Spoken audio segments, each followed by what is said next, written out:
we want to naturally sit at 2200. This is going to be here. I explained that I'm converting this car to a manual 6-speed.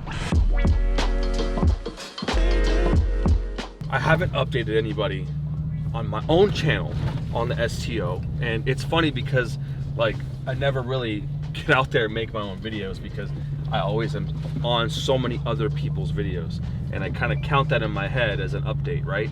But I'm gonna start documenting the STO build. Now, if you've seen Shmi's most recent video with myself, I explained that I'm converting this car to a manual 6-speed with a gated gearbox. We started that process yesterday.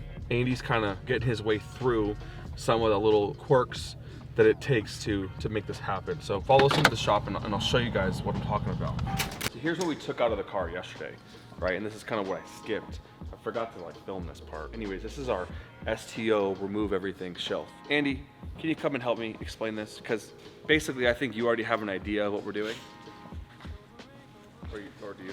I think we'll probably use the back half, but the front half of it will be almost completely gone. But what about that part? Like, are we gonna use this part? I don't think so. I really like that cup holder. Now we have access to actually use it. Like, I think, because there won't be a screen in front of it now. So. Well, no, I think the screen is gonna be exactly there. I think it's gonna come down. Thinking, like, let's put it right here. But your shifter's gonna be there. Yeah, I mean, that's the whole thing, is that kind of have to feel out where the shifter's actually gonna be placed. Let's take this one into the car. Put this thing back where it goes. I mean,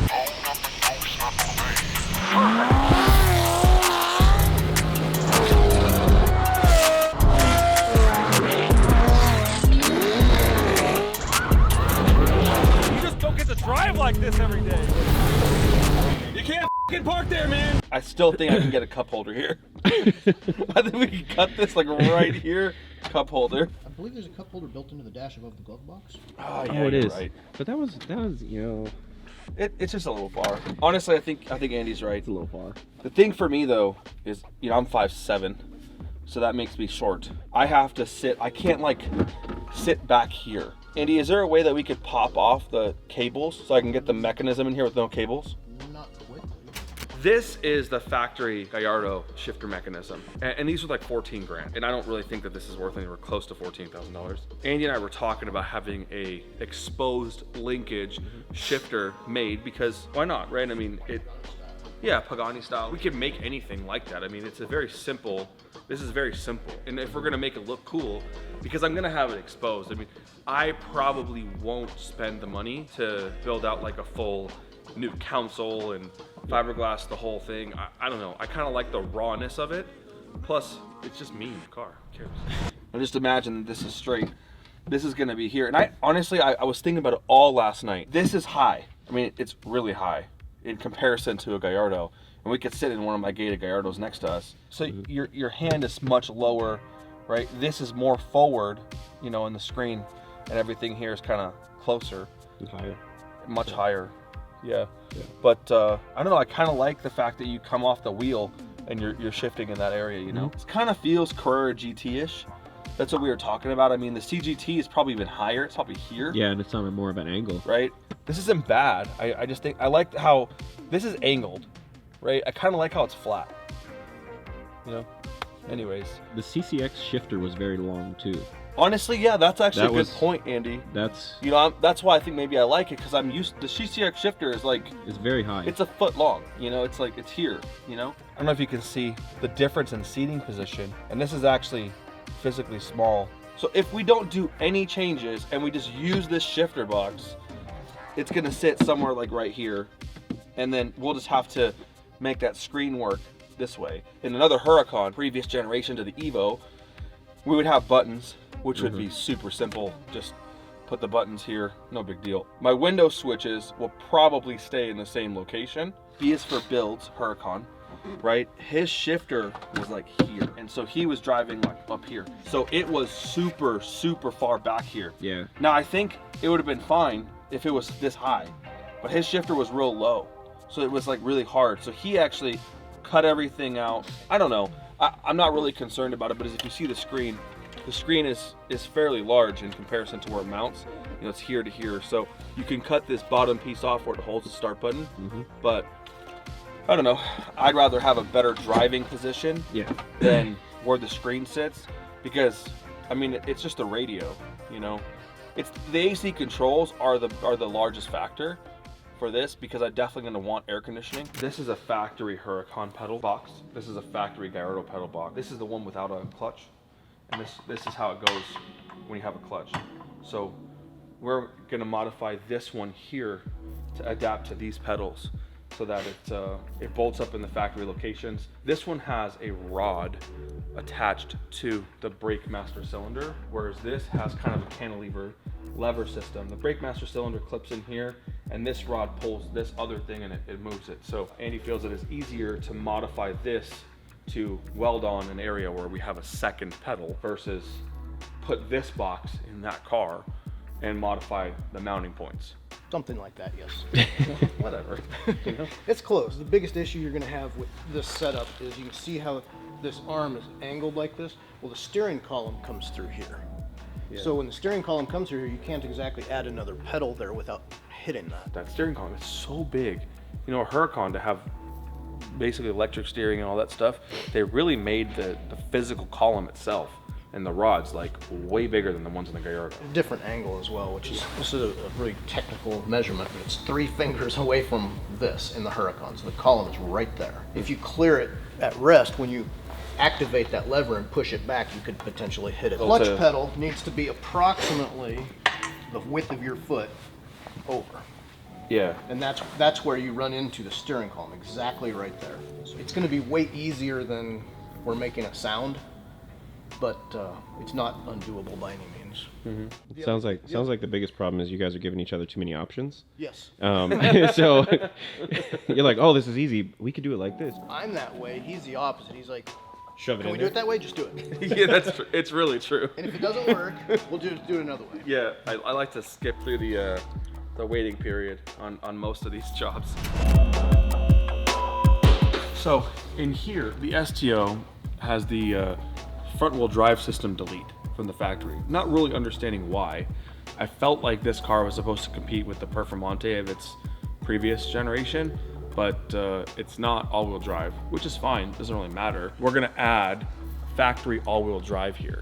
Over here, this is where the front drive shaft bolts up, and it's got all the factory bracketry, these bolts here and all this stuff. It'll all bolt right back up. They like wanted to use the space at the factory and put carbon ceramic brake cooling in, which is a cool feature that we will be deleting because you're going to put axles here.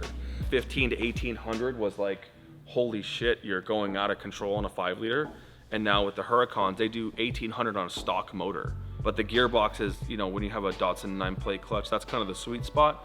They say 1650 to 1800 is really the maximum, but that motor that I built for this car has a billet block and it can go up to 3,500. I'm not really saying I want to go up that high. It is nice to be able to push it to one of those plus 500 horsepower kill switches and go out there and have a freeway pass that's a little bit faster than, you know, someone else's car. We want to naturally sit at 2200, and with the Gallardo gearbox, we have these PPG gear sets that are full billet. I mean, everything in that gearbox is billet. So those are rated to hold higher than 2,500 horsepower.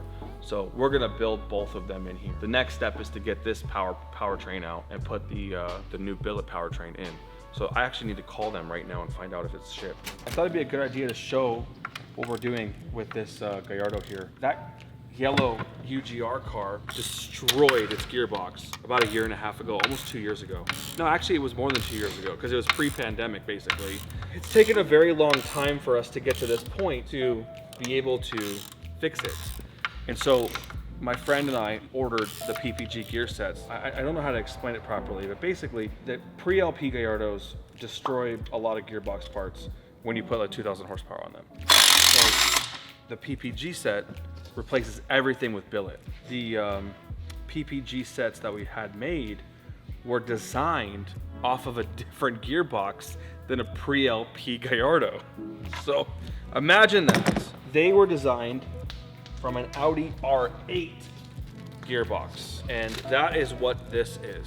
So I got lucky and I happened to have an Audi R8 gearbox unknowingly, and so my Gallardo that I have already videoed and filmed with the turbo kit on and running was an Audi R8 gearbox that we had basically just inadvertently had. So we had made mine work, but when we put the yellow one together over there, we used the Gallardo gearbox and the shift forks were different and they didn't work with the manual transmission. And so now what we're doing is dissecting this Audi gearbox to pull the forks out of here and to put them into the other gearbox that had the wrong forks.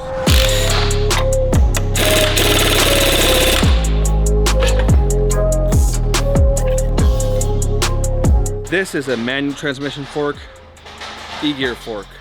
Prior to 09, these are both the same.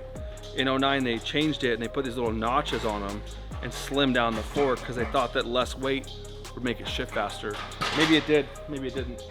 We figured it out.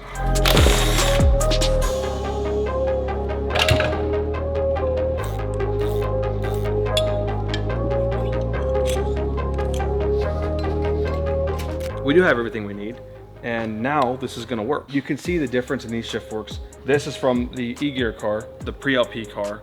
It has a different design here. It's more squared off. This one's rounded. I mean, these two here don't seem that much different. Just this one seems different. It's the diameter because we changed the gear set. These are completely different size.